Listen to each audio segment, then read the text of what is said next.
Everyone thinks because you're a zombie, you don't know good coffee. Well, they're wrong. We have very active lifestyles. It's not all wandering the countryside aimlessly or scaring passing motorists. And we all love a good cup of joe. And there's only one brew that gets my seal of approval. Deadly Grounds coffee is my guilty pleasure. Bold, robust, delicious. It's coffee that can wake the dead. With over a dozen different roasts and flavors, Deadly Grounds can satisfy the most finicky of coffee addicts. The aroma is so intoxicating. It brings all of my neighbors out of the woodwork. Deadly Grounds coffee. Coffee to die for and zombie approved. It's good to get a little deadly.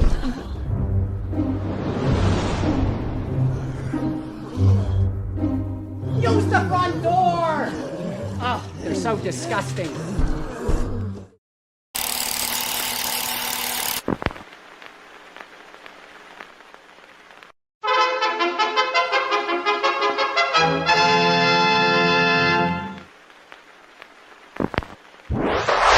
Persons under 18 will not be admitted.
Hey, happy Wednesday, everybody. You're watching Still Toking with. My name is Leo. I'm the monkey behind the keyboard here.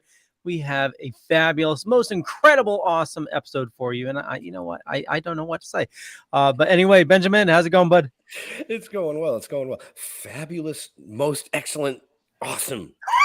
I love it. I love it. Well, I mean, you can't be nothing but super excited for tonight's guest. Right. I mean, we've been doing this now 4 years. We've had a ton of awesome guests, a ton of legendary guests. And our guest tonight, I am putting in that legendary category. I'm super psyched to chat with this guy. I mean, yeah, I'm gonna let Jeff do his thing, so we can get to the show. Jeffrey. Happy Wednesday. Yeah, we're actually coming live we're in New York right now, which is really weird. You know, back here in New York. But no, I'm looking forward to this. I grew up actually listening to this guy most of my life. Imagine that. Never even knew his name. Now I do, because he plays so many different characters. You know? Yeah. Right. Hey, click. That gummy's kicking in already, you prick. Yeah, so let's just bring him in. Maurice Lamarche. Welcome. How you doing? I'm well. I'm doing well today. How about yourselves? We're doing very well. Like Jeff mentioned, we're back down here in New York at Diamond Production Studios, doing a little work with Mr. Diamond, and yeah, but super psyched to have a legend of your caliber on our show tonight. Gentlemen, you're being too kind. I'm a lucky working actor. I'm just I showed up mostly on time for 35 years, and just did my very best to have fun, create characters, try to make the people in the sound booth laugh, and I've been very lucky not to be out of work. There was one period, 6 months in 2009, where I didn't have a single job. I was sure the career was over, and other than that,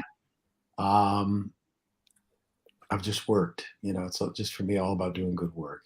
But I've got to say that it's been behind the mic most of it. Now I've got this little film coming out that where I'm a character and I'm acting on camera, and it's great. So before we get into this little film that's coming out, how was that transition for you, going from being behind the mic in some of the biggest roles out there to being on screen? Well, okay. For me, I mean, I'd done some on camera early in my career, but then for me, it just turned out voiceover was, you go through the open doors, as they say, and voiceover was it. I was, I started out with an episode of The Littles and an episode of the Wolfman Jack cartoon show, Wolf Rock TV, and then suddenly found myself on Inspector Gadget as the chief, and working with Don Adams, and then into Real Ghostbusters, where we did, I think, 106 episodes as Egon, and Dr. Egon Spengler, I collect spores, molds, and fungus, and then and that's just one thing after another, job to job, and just not giving up on the business, and just bringing my best. I just always made sure I insist on having fun. And I insist on making sure that people on the other side of the glass, because I can't hear them laugh, I have to make them laugh demonstrably so that I can see them go. That's great. So, that's really what it's been for me. And one job has led to another. And of course, there've been high points. Certainly Animaniacs and Pinky and the Brain have been high points. Futurama, real high point. I actually managed to win a couple of primetime Emmys with that show, and The Critic and Disenchantment, and these are shows that are really well written, and that's really, for me, the great thing is to get to do great writing in animation with these Harvard geniuses who. And we even had Harvard geniuses on the new Animaniacs. Wellesley Wild took a cue from The Simpsons and, of course, from Family Guy, and recruited directly from the Harvard Lampoon. So we had very smart writing, and we have smart writing on the original show too. Right. Gordon Bressak, Peter Hastings, Tom Ruger, Charlie Howell, John McCann, Sherry Stoner. These were really brilliant people, and to come up with the characters of Pinky and the Brain and basing them on two writers, Tom Minton and Eddie Fitzgerald, also geniuses, was inspired, and he turned them into mice, and luckily I never heard Tom's voice, so when they drew him, he looked much more dour than Tom comes across. And I thought, they've drawn an Orson Welles lab mouse for me. They know I do Orson Welles, right? And, so and then Brain was born. One of my all-time favorite cartoons. I'll tell you that right now. Pinky and the Brain. Just I loved it, and now I'll sit down and rewatch it, because you can find it on like Tubi and some of the other channels like that. I'll go back and rewatch it and rewatch it and rewatch it and rewatch it. And my wife will come in and she's like, "Really? Again?" I'm like, "Yes, it's funny as hell." Oh, thank you. Thank you so much. It's true. There really are very funny episodes, and yet it's not just joke driven. Those characters are lovable. Even Brain, who are thank you, John. Those characters are endearing, and their relationship to each other is something you want to watch. Because you've got Pinky, who just loves the Brain and will do anything to help, and you've got Brain, who cannot admit that he also loves Pinky. That's his struggle. So Right. he likes to put up a front that he merely tolerates him. But the truth of the matter is, he'd step in front of a bullet for Pinky. Right, right. I think they need to bring it back for just one more, maybe full-length movie where they actually get to take over the world. Just let them have the world for a change. Mr. Spielberg, are you listening? Oh, You never yes. know. He I would might. love a movie. I would love there to be a movie. My fear about making a movie, though, is that they will celebrity stunt cast, Mhm. and there will be Peter Dinklage and Russell Brand as the Brain and Pinky. And I have a great attachment to the character. Nobody else has ever played him. I've played him from episode 1. Right. And one day I'll either retire or die, and they'll bring it back, and somebody else will have to play it, and that's fine. I can only hear me doing Wouldn't it. be this. It wouldn't be the same. He's mine. No. A lot of Bugs Bunnies. There've been a lot of Daffies. But when I listen to a Mel cartoon, and believe me, the people that are playing them are my friends, and I've done my best to step into Yosemite Sam, but nobody plays those characters like Mel. Mel is not only the original, but I think the best actor to play all those characters. This is really this is an acting job where we forget about the hair, lighting, and makeup, and the memorization. Which, to get back to Murder Anyone, yes. Murder Anyone, because if you just say murder anyone, he sounds like a really indiscriminate serial killer. He'll just murder anyone. Right. Even Lecter had standards. He rude Clarice.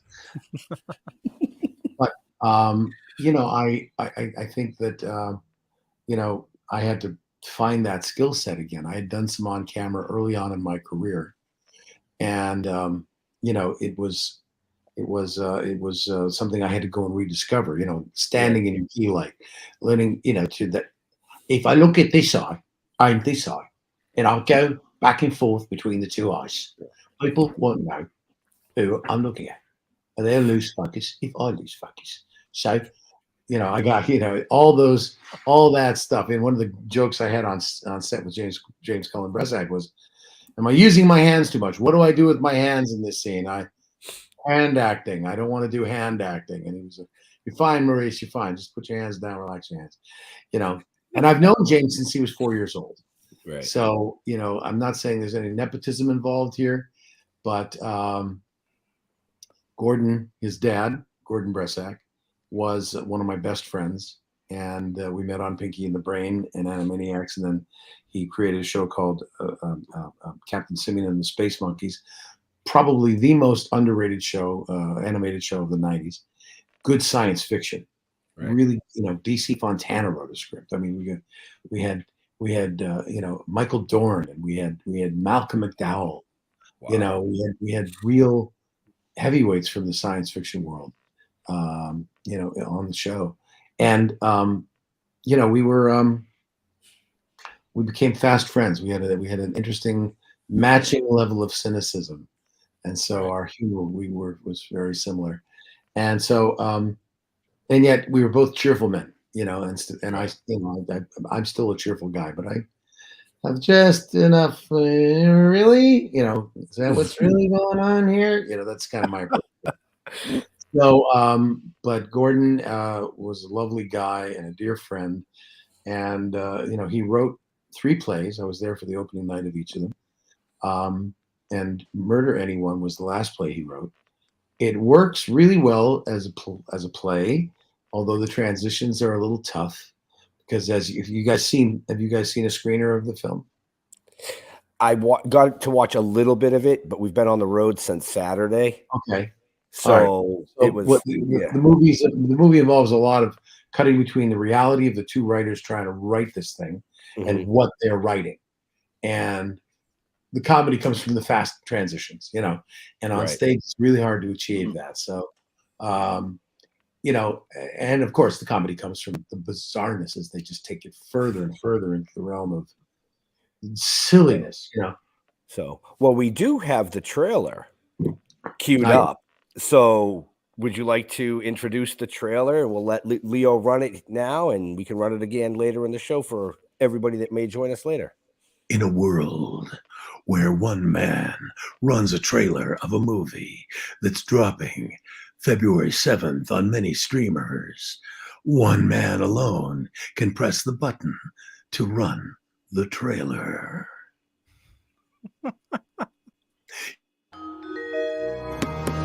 No matter how secure you are, how safe you feel, danger could be right at your shoulder. Are you going to write any of this? I wrote plenty. Plenty? You wrote Act 1. Okay. Richard enters. He's a pleasant-looking chap with a perpetual grin. He's dressed in tennis clothes. Murder? Anyone? Isn't it a little early in the play to show that Richard's a psycho killer? Whoa! It does take a bit of the pressure off, doesn't it? Wait a second, what is that?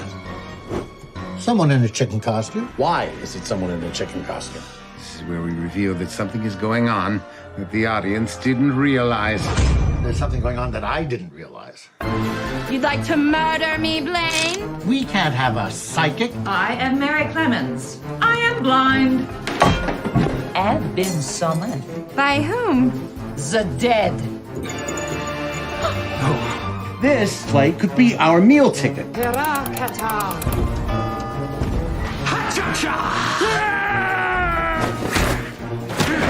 go, Cooper! This is the final straw. Anyone? Kung Fu zombies and Marilyn Monroe, and now a vampire? You say that like it's a bad thing. Oh yeah. That looks fucking hilarious. Yeah, it does. Yeah, it does. That looks fucking hilarious. Yeah, I'm glad I got the screener link still. So, maybe we'll have to connect that to the TV tonight at the at the house and see if we can get it to stream so we can watch it.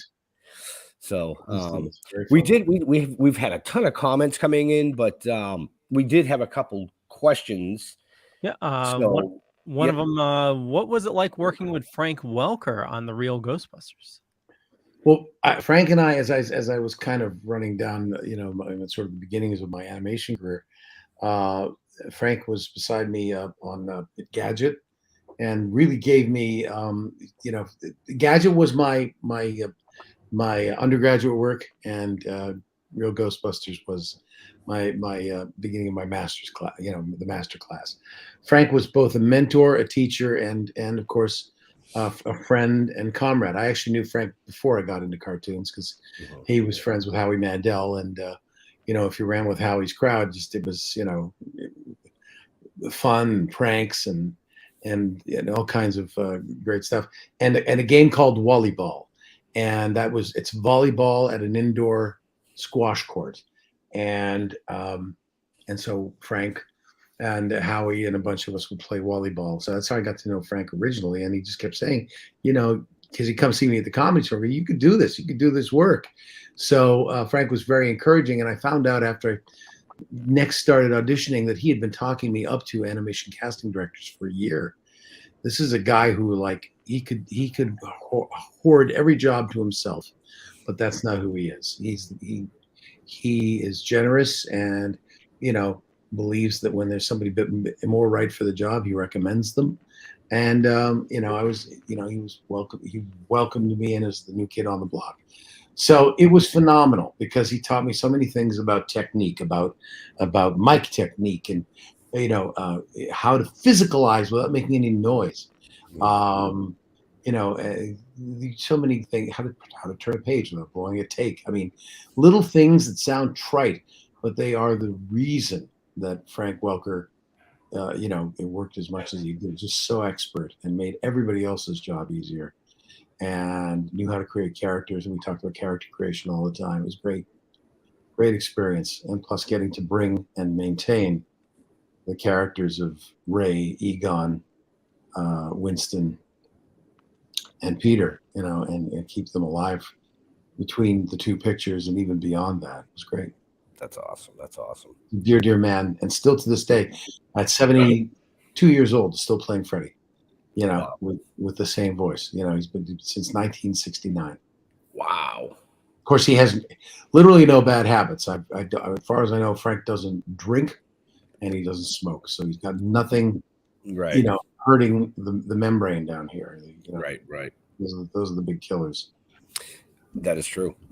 So there was another comment that came in, but I want to put that. No, that's the question. It was before that, Leo.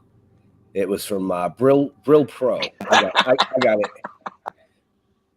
So, Brill, thank you so much. That's very sweet. And considering what a curmudgeon he is, Brain, he still gets under under your skin, right? Like asbestos. No, he's dear to me too. He's like my son, my obsessed son. So you keep on throwing out these awesome impressions, but isn't that how you got your start? Was doing impressions? Yeah, that was my stand up was all me being like the 80s Rich Little on speed. Everything was rapid fire, but yeah, I was really good at transitioning from character to character. I used to do a run of characters talking amongst themselves on a mock-up episode of Fantasy Island. If anybody remembers that show. Yep. Yeah, which was inspired by a Sex City sketch, much along those lines. I just decided to cast it with all celebrities, and so that was kind of my specialty, is the transitions, which served me really well on The Critic, because sometimes there would be runs where I was talking amongst myself for 3 or 4 pages. So yeah, I started as a mimic, and then learned from Frank the technique of sending 2 voices into the transporter and having them materialize on the planet as one person. That kind of reverse of what happened to Captain Kirk when he split into one who couldn't make a decision and one who was wearing eyeshadow and trying to get into Nurse Chapel's what. Anyway, yeah. That's great. That Captain Kirk was canceled in the 21st century. Luckily, that story took place in the 23rd century, when canceling is finally over with. Oh, love it.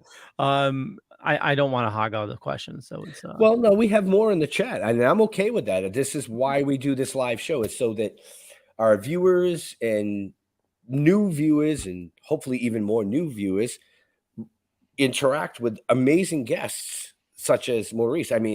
Legendary voice actor here. I saw you had Tommy Chong in the opening credits sequence, and Kevin Conroy. These were 2 people that I've gotten to work with over my career. I got to work with Tommy in Zootopia, and that was great. I've admired him for years and years. And we recently brought back Mr. Big, my character from Zootopia and Zootopia Plus, and I got nominated for an Annie Award. Very nice. Yes, which is the Animated Film Society. You got nominated for what? An Annie Award. Annie. Okay. Annie. Okay. Thank you. Annie, are you okay? It's the Animated Film Society of America Award. CIFA is the French acronym for the Société Animée de Recherche.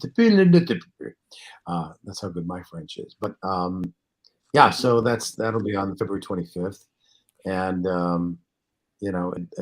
but it was really fun to bring him back, Mr. Big. He's a great character.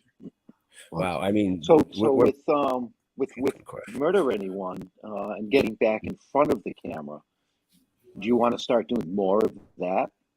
Do you have plans to do more of that? I toy with it. I think about it. As I watched the film a couple times, and I actually picked up 4 Best Actor nods at the festivals that we entered. And I was like, well, geez, maybe I should do this. Maybe I should go after some on-camera work. I've done some things in the last couple of years that got a little notice. I did a Clio winning commercial for Xbox. It aired mostly in England and on the internet, but I played a pompous British announcer, trying to sell the game, and it was was fun to be on camera for that. He was a great character. He actually became a voice you could put on your ways. So I was on people's ways for a few months, 5 years ago. So I think about it. I might pull some scenes from this and some scenes from a movie I did called Witness Infection. It's another zombie movie, but it's a mafia zombie comedy. Zombies seem to figure heavily in my career, and just put together a little reel and see if anybody bites. Why not? Right. Acting is acting, whether it's voice, voiceover, and you're just in the studio. But certainly, memorization was a huge part of doing this. That's not something you need to do. So talking about acting, I saw that you have a couple episodes of, and it looks like you're doing a voice on it, but it's live action. You have a couple episodes of Yellowstone coming up. No. IMDb lied again. Damn it. What? Did they really say that? Yeah. Bastards. IMDb says you got 2 episodes of Yellowstone coming up. No, that's not. It could be Jellystone. Maybe he doesn't know it yet. Maybe I've been cast and I didn't know. Yeah, it says Yellowstone 2023. You're doing the voice of Etno Polino. Oh, they must be. Oh, okay. Well, then I'll get a check for that. Yeah.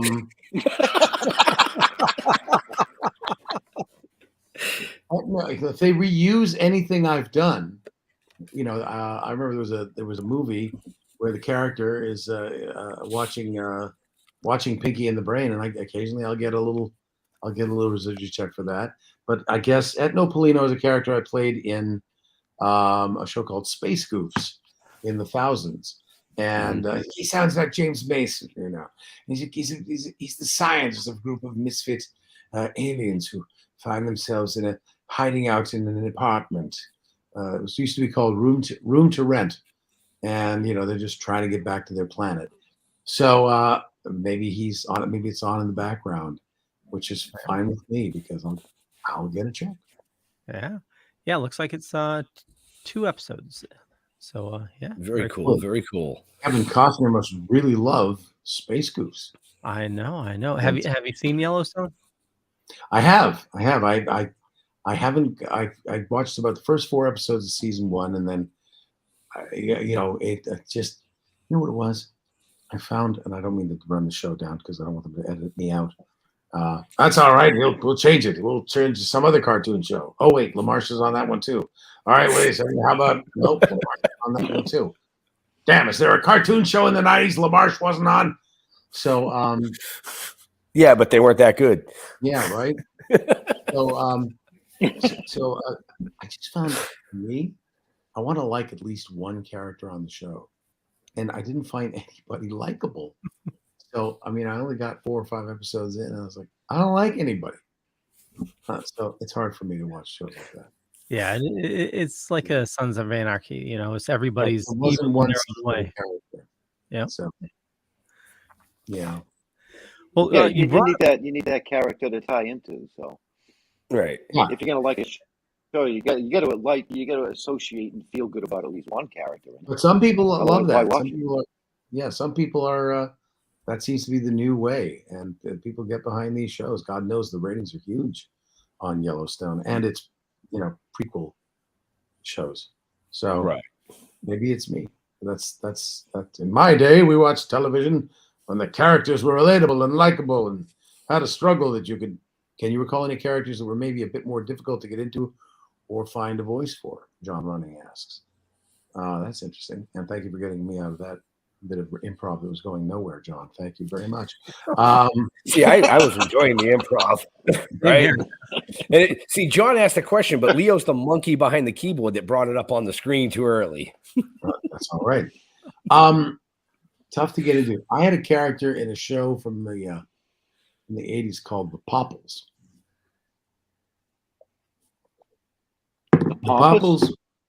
The Popples were a toy that were basically based on the idea of, how you take your 2 socks and you fold them in together and then do that.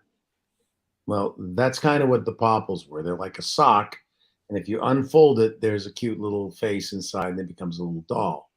but you take the bottom of it and fold it over itself, and so they pop and become your little buddy.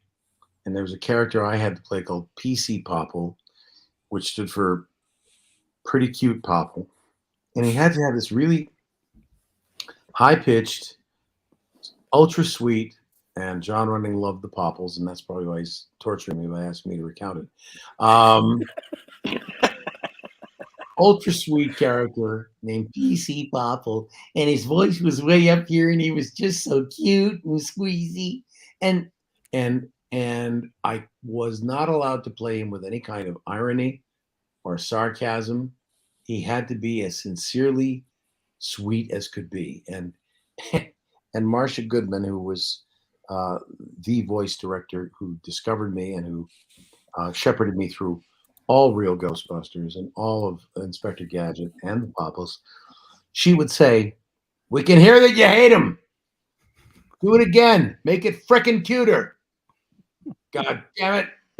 So I had to go back and be PC and not sound like ironic at all. "We hear you hate him still. Go back and do it again." So that was a struggle. That might have been, of all the characters I played, and believe me, I got vocal strain from several of them, including Yosemite Sam, who I love. That was the tough character to play because I really had to bury any and all disdain that I had for the ultra cuteness, cutesy wootsiness of this character. So, yeah.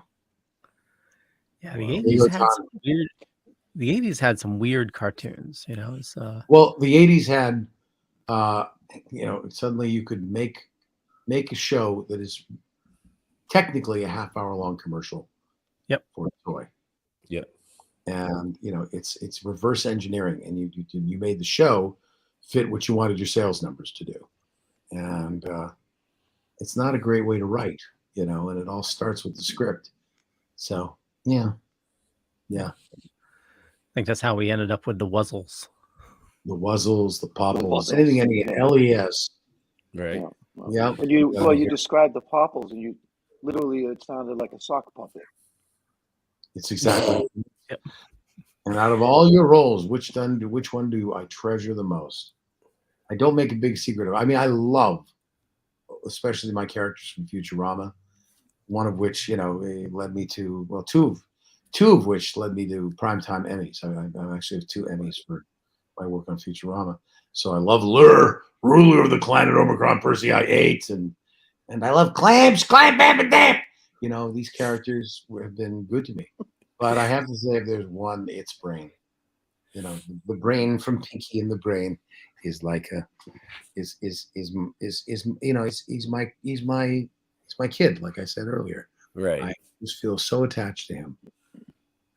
I didn't realize you played Toucan Sam for 37 years. Yeah, I just recently lost the gig just before lockdown. In fact, I went in to do an episode of a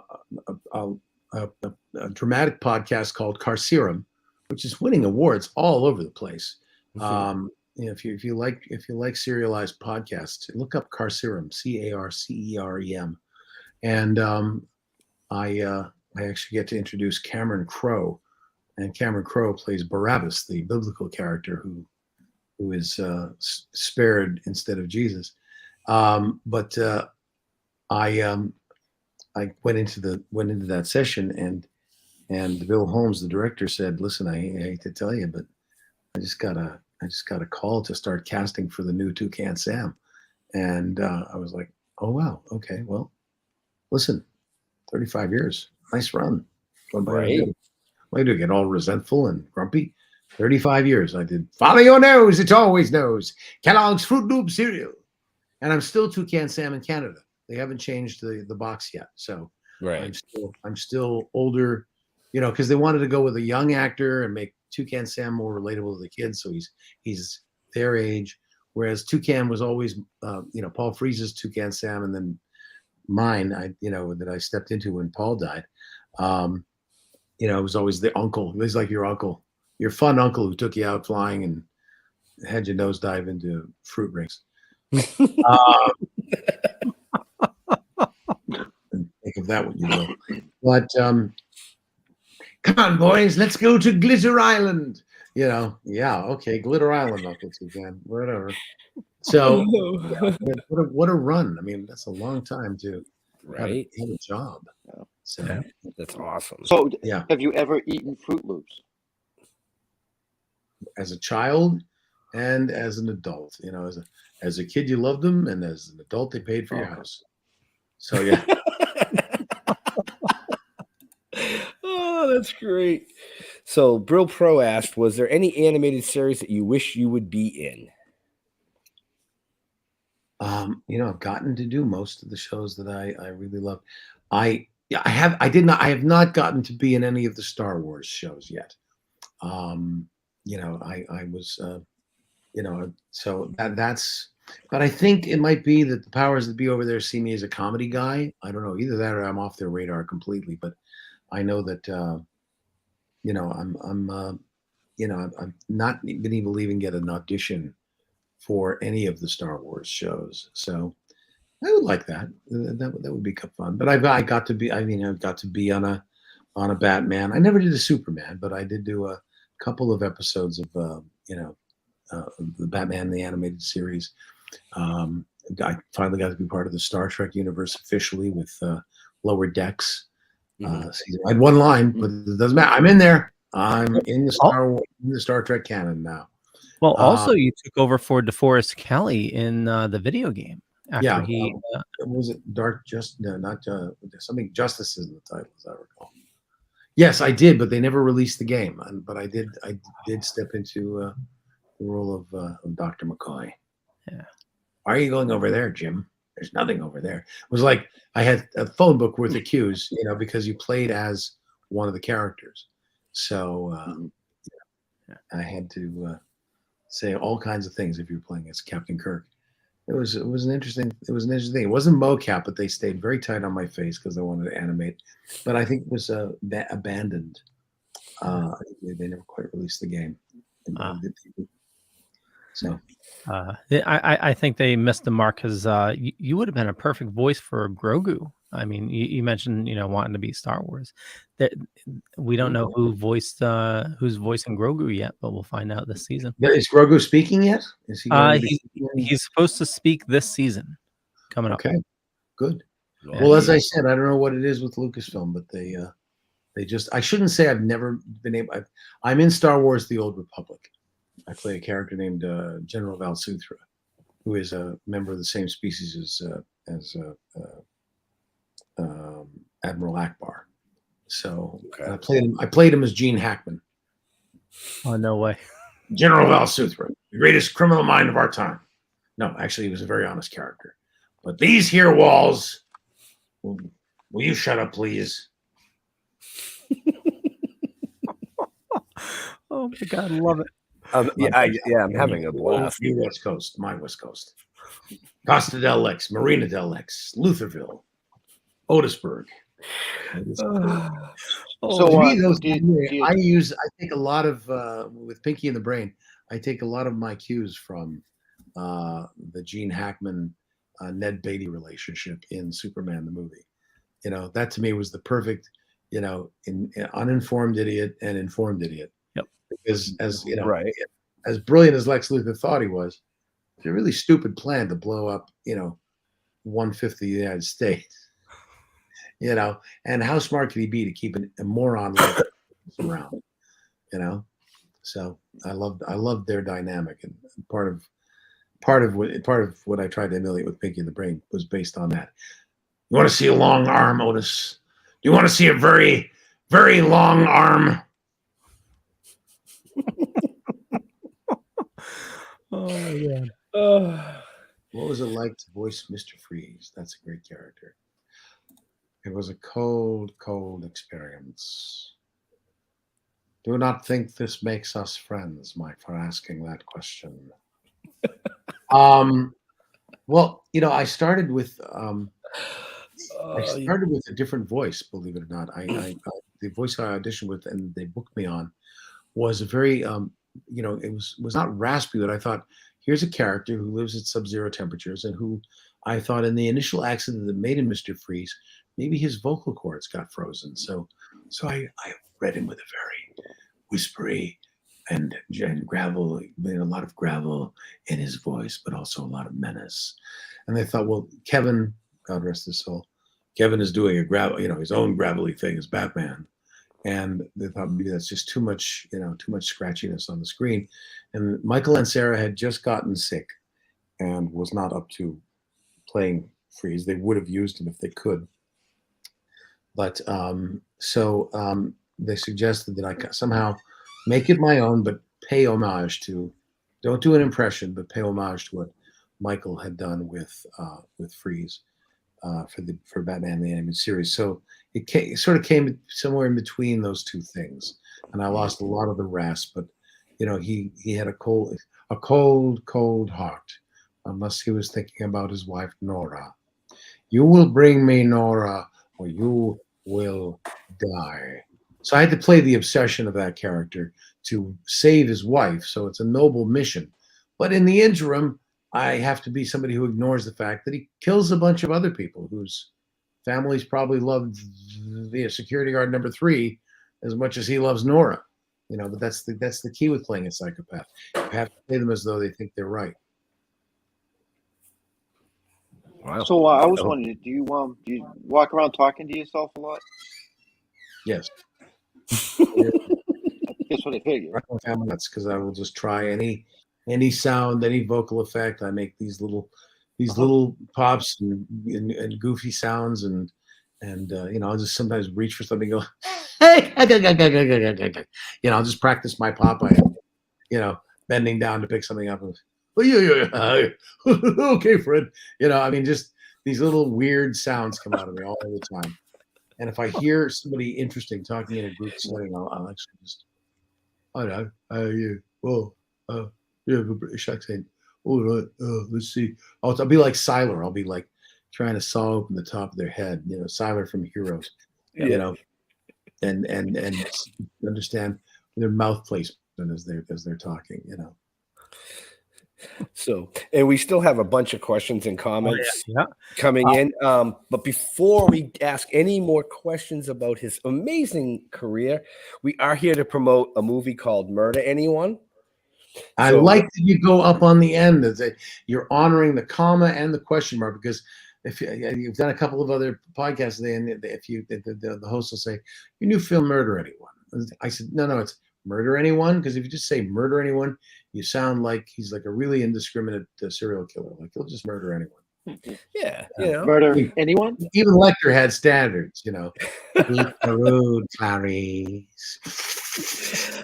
So yes, murder anyone. And so like we said at the beginning of the show, we're here promoting Murder Anyone. We do have the trailer. We ran it earlier in the show. We're going to run it one more time for you folks. Maurice, would you like to bring the trailer in for a second time? One man opens the trailer with his stomach and a paddle ball. But with that man rests the fate of the world, of the movie, of Murder Anyone. Watch the trailer. Enjoy. No matter how secure you are, how safe you feel, danger could be right at your shoulder. Are you going to write any of this? I wrote plenty. Plenty? You wrote Act 1. Okay. Richard enters. He's a pleasant-looking chap with a perpetual grin. He's dressed in tennis clothes. Murder? Anyone? Isn't it a little early in the play to show that Richard's a psycho killer? Well, it does take a bit of the pressure off, doesn't it? Wait a second, what is that? Someone in a chicken costume. Why is it someone in a chicken costume? This is where we reveal that something is going on that the audience didn't realize. There's something going on that I didn't realize. You'd like to murder me, Blaine? We can't have a psychic. I am Mary Clemens. I am blind. And been summoned. By whom? The dead. This play could be our meal ticket. Let's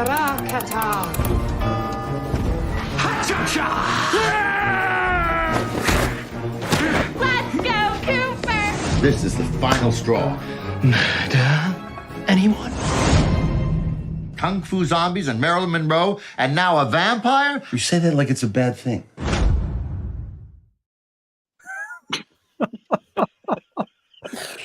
Oh my God, that's great. That's awesome. Can I just give a shout out to Christos Andrews and Galadriel Steinman, Charlie Howell, who was Gordon Bressak's real life partner, and I think Gordon based a lot of the struggle that the two writers have on real arguments they might have about character. I mean, they work together. They work together beautifully, but as any writers will, any writing team will have these little fights about the character motivations and everything. It's so funny. Charlie was when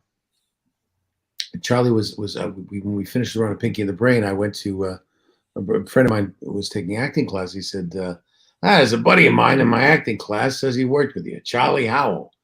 I was like, Charlie Howell is taking the Meisner method? So I called him and said, Charlie, you taking Meisner? He goes, yeah, I still want to write, but I think it'll inform my writing, and I want to broaden my horizons and become an actor. And he's a wonderful actor in this film, and in most things that he's done. Carla Collins is hysterical as the psychic. She's so funny comedian. And Spencer Breslin is the guy in the chicken costume. Child actor Spencer Breslin. Yep. And brilliant. For our amazing viewers and our amazing guests, Spencer will be coming on to chat more about this. I believe on the 15th of February we have him. That's fantastic. So now we just got to reach out and try to get Charles on the show, because that would be like, I would be in heaven. I'd be like, okay, and the Brain. Oh, I've done it all. I'm good. Yeah. Charlie, he probably has so many great Gordon Bressack stories, and together they won 3 Emmys for writing Pinky and the Brain and Animaniacs. So, so together we get to kind of bring Gordon back to life with this. Right. Doing an out-and-out Gordon impression. Certainly the character is very much based on Gordon and the creative struggle. Right. So I know before we came live, you and Leo had been talking about some events and cons that you're going to be at. So why don't we give some plugs to those? So all our fine guests that are watching or listening to us later on can maybe get off their butts and go out and meet a legend. Sure. Well, no, hardly, but I'd love to say hi. I'll be in Stockton, California at Stockton Con, February 25th through 27th. And then I'm in Hill County Con in Austin, Texas, the first weekend in March. So yeah, it's so great to do these cons. You make a little money, but it's a nonstop parade of people who are coming to tell you what the show meant to them. I've had people tell me it got them through bouts of cancer as a child. Mm-hmm.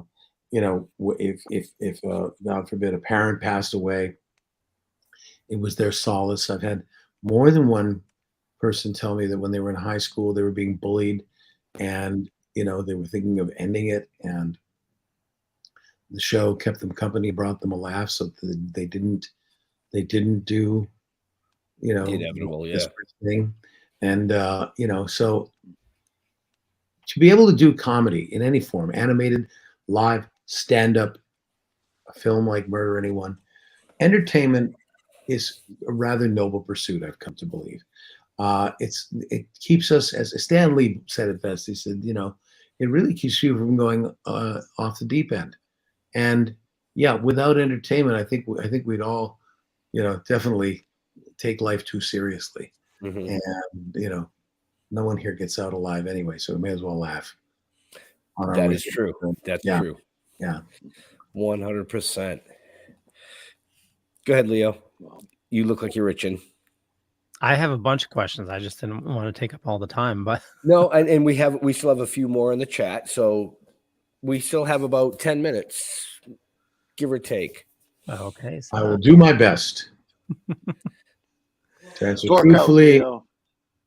Well, so one big question I have is, I don't know if you heard recently, James Gunn did a big announcement for DC yesterday talking about the slate. and how they're going to be managing DC universe going forward. And one of the things that he said actually struck a chord online. He said that they're going to keep the animated and the video games and everything all in sync. So if an actor plays the character in a movie, it's going to be the same actor doing voice acting for the video game and the cartoon. And one director of the upcoming video game said that was a unreal expectation, that a lot of actors can't make that transition. And I just want to get your thoughts, because you've made that transition of going, regular voice acting and then video game voice acting. Mm-hmm.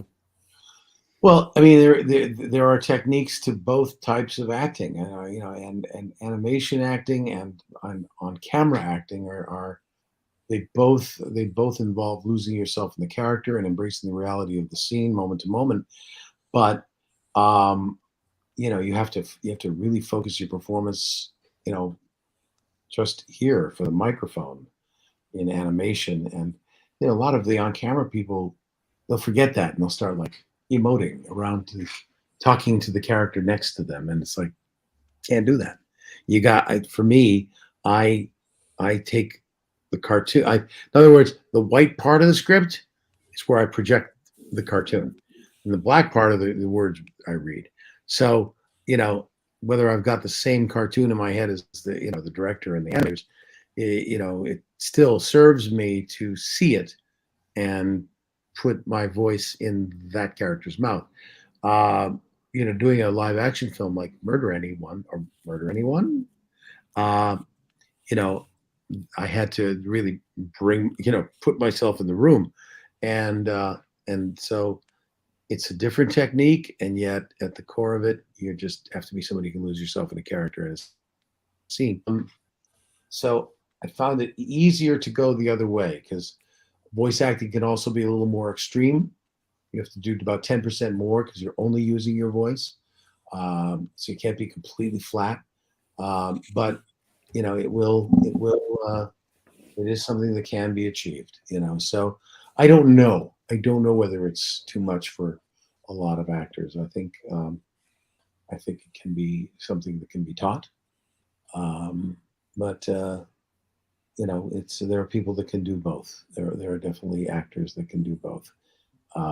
Cary Elwes was wonderful on Pinky and the Brain, and he's a guy that certainly knows his way around a film set and in front of the camera, and he's become a dear friend of both Rob Paulson's and mine. And it remains to be seen. I'm just sad Henry Cavill won't get a chance to come back and really take another run at Superman and have a little more fun with it. I think we've seen enough dark Superman. Yep. We've seen something a little lighter, but yeah, totally. Well, it sounds like they're definitely going a lot lighter with the new one. So it'll be interesting to see where they go. Yeah. Go for it. Yeah, John wants to know what advice you would give someone getting into voice acting. Become a good actor first. It's small V, big A, as Rob Paulson and I both like to say. People, come to us and say, "Well, I was told I have a really interesting voice and I should get into voice acting," and that's great. But can you act? Can you make me believe that these words, are just coming to you? That you're not reading something. You're in it. So become a good actor. Do all the things. Rob came to voice acting as a singer, as a rock and roll singer. Same with Jess Harnell. Tress McNeil. If I'm just taking my Animaniacs beeps, she came to it from the Groundlings. Same with Lorraine Newman, who's a wonderful voice actor. Improv training, sketch comedy training, even writing training. I studied with Danny Simon, Neil Simon's brother, for a year, and it changed the way I approach characters, because Danny teaches you how to think comedically in the course of writing, and that was very valuable to me, even though I don't have the discipline to be a writer. Never mind, where do your ideas come from? How long can you make your ass stay in that chair, stare at the white, the flashing cursor and the white page in your final draft? That's what makes a writer, and I just don't have the attention span for it. So to me, that's how Gordon and I became such good friends. I mean, I just have so much respect for writers, and to me, the writer is king. So the fact that a great writer like Gordon Bresack let me hang around with him it was just so much fun. That's awesome. When you were first starting out, you opened for Rodney Dangerfield and George Carlin. How was that? Wonderful. George was terrific. I only had like one conversation with him. I was just doing a weekend with him at Caesars. But I had touring with Rodney Dangerfield for a year and a half was great.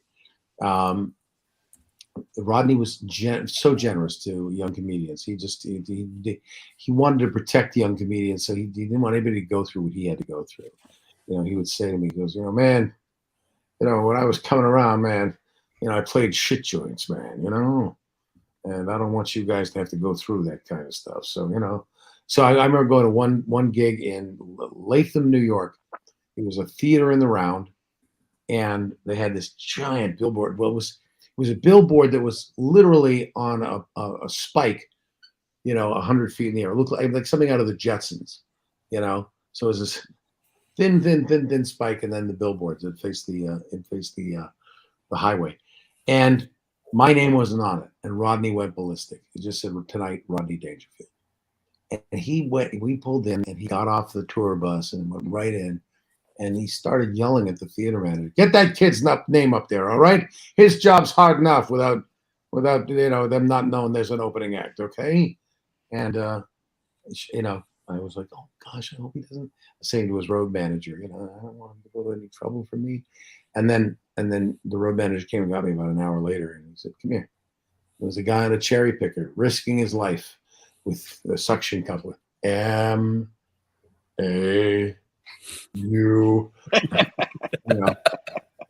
So it was a ride, to be sure, to open for Rodney all those years. That's awesome. That's awesome.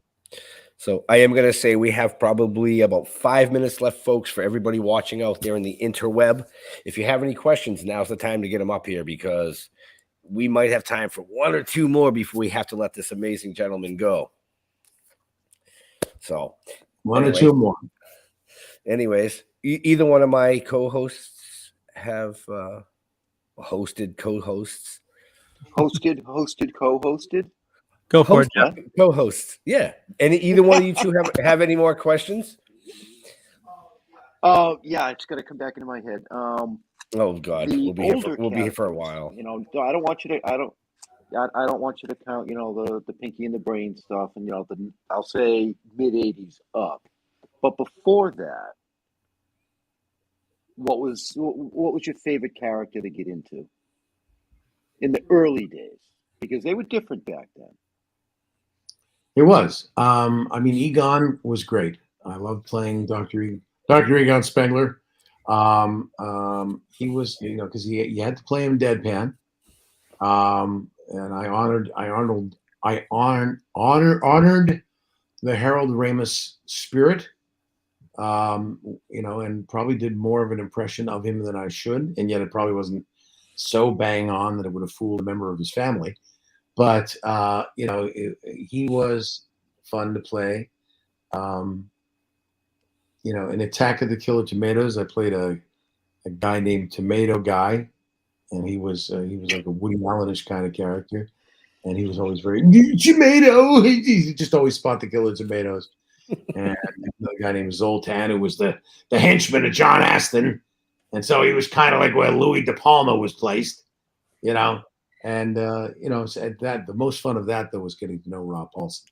That's where we met on Attack of the Killer Tomatoes in the '90s, and we discovered our mutual love of all things Monty Python and Peter Cook, Dudley Moore, especially the underground Peter Cook, Dudley Moore tapes called the Derek and Clive tapes, where it just hilarious filth, and they totally improvised after a few drinks, get in the recording studio, just hit record and just improvise.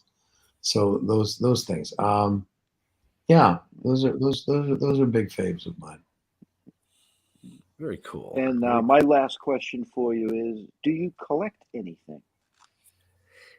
Dust. I'm here collecting dust.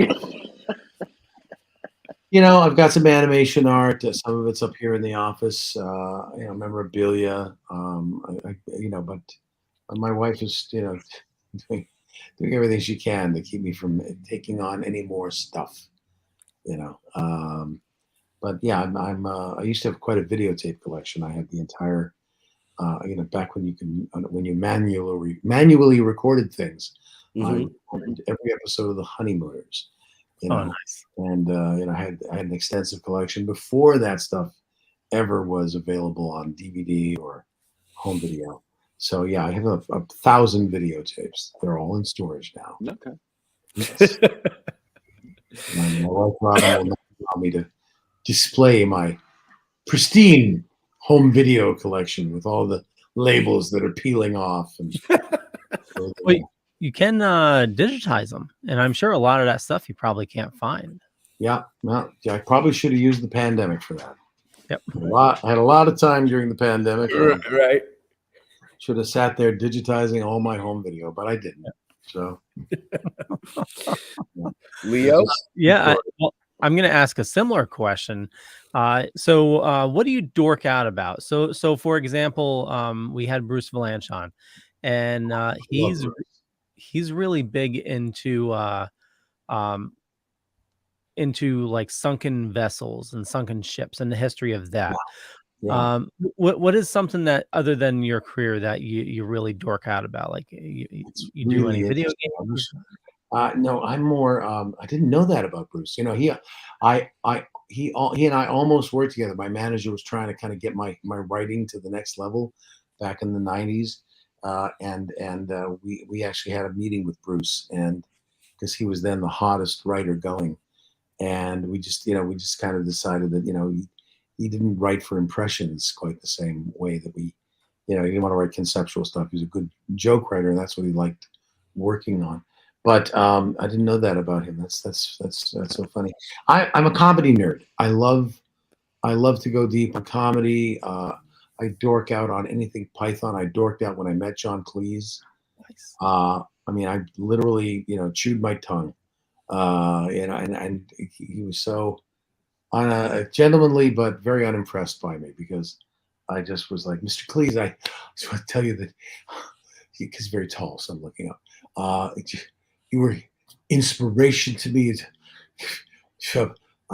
Rob Paulson and I, Pinky and the Brain argument sketch.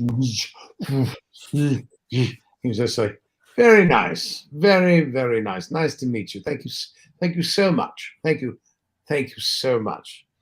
And that was it. And he moved on throughout the party, and I never had a chance to tell him how much he really meant to me. And anyway, I know if I'll ever get the chance again. That's awesome. That's awesome. And you know what? I think on that note, Leo. Yeah, we'll wrap it up. Wrap up. There we go. Cooking. I'll just say cooking. That's the other thing. I'm a cooking nerd. I love cooking shows.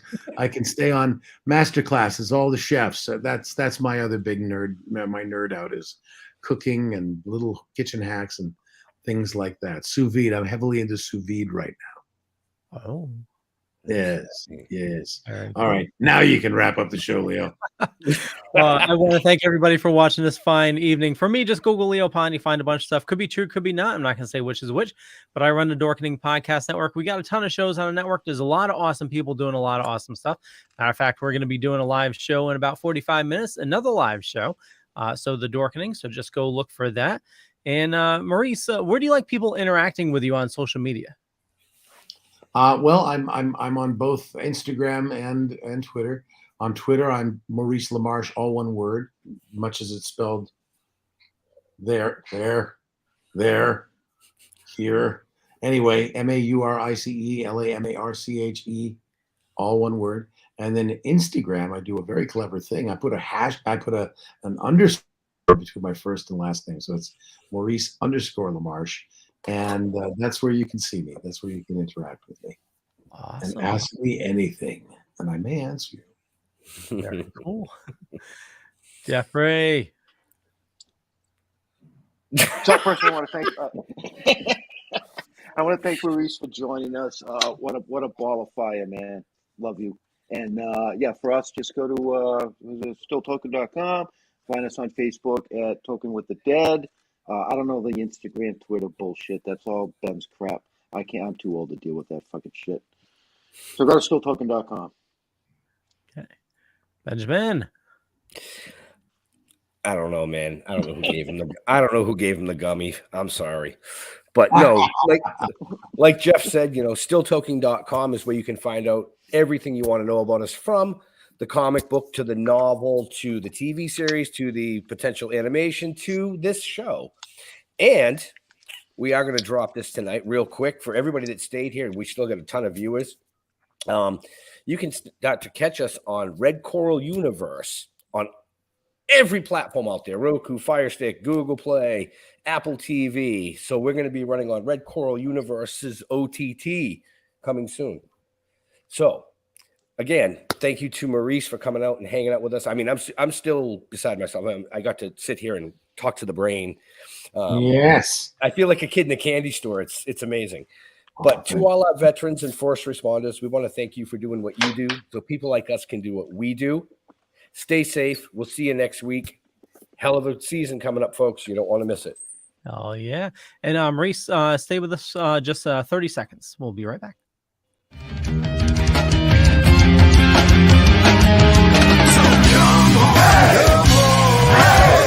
Step it off, bring it down and lose it. Come on.